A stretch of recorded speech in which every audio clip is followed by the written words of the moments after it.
সুপ্রিয় দর্শক, বুরুচুংয়ের পারুয়ারার মেরসাস রূপসী Bangla auto rice mill থেকেই কোটি কোটি টাকা অর্থ আত্মসাৎ করে সাবেক কেশিয়ার জয়নাল আবেদীন সুমন তার নিজ বাড়িতে আগুন দিয়ে একটি নাটক সাজিয়েছে বলে এরকম একটি অভিযোগ আমরা দেখেছি।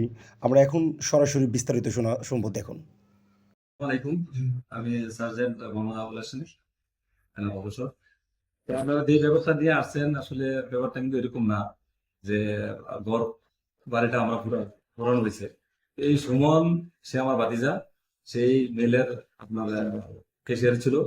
এই কেস থেকে সে প্রায় অনিয়ম করে 2 কোটি 3 কোটি টাকার মতো আমরা কাগজ কলম পাই। তো এই পাওয়ার পরে এটা আবার দেখা গেল যে এটার উপরে একটা আমরা নর্মাল একটা বিচার করি। তো বিচার তার বাপ মা এটা মাইনা নেয়, মাইনানোর পরে আমাদেরকে কিছু টাকাও দেয়, 38 লক্ষ টাকা জমা দেয়। পরবর্তীতে বাকি টাকা দেওয়ার কথা ছিল 30 তারিখ, কিন্তু এটা দেয় নাই। না দেওয়ার পরে আমরা আবার তার বোন যাবে 4 তারিখ এটাকে আবার ডেট এক্সটেনশন করে, তো আমরা ওইটাও মানে নিই। তো 4 তারিখ যখন তার বোন জামাইকে বলা হয় টাকা দেওয়ার জন্য, কিন্তু সে টাকা দেয় নাই, বলছে যে আপনারা উদ্ধার করেন টাকা।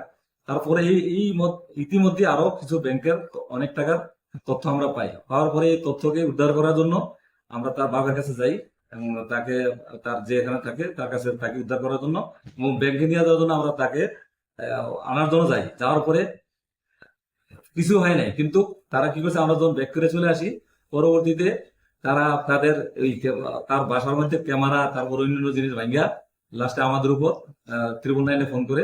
তো ওরা এসে তাদের মতো ওই কাজ করে দেয়, রিপোর্ট করে দেয়। আবার আমাদের কাছেও আসছিল, আমার বলছি যে এই কারবার এনে সে কোটি কোটি টাকা এনে হাতায় দিয়ে গেছে।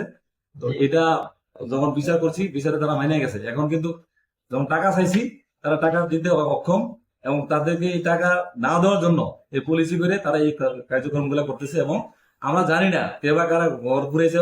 আমাদের দ্বারা আমরা যে স্টেটমেন্ট পাইছি, এতে বোঝা যাচ্ছে যে তার নিজের ঘর সে নিজেই করে আমাদের উপরে ব্লেম করার জন্য এই কাজটা করা হয়েছে।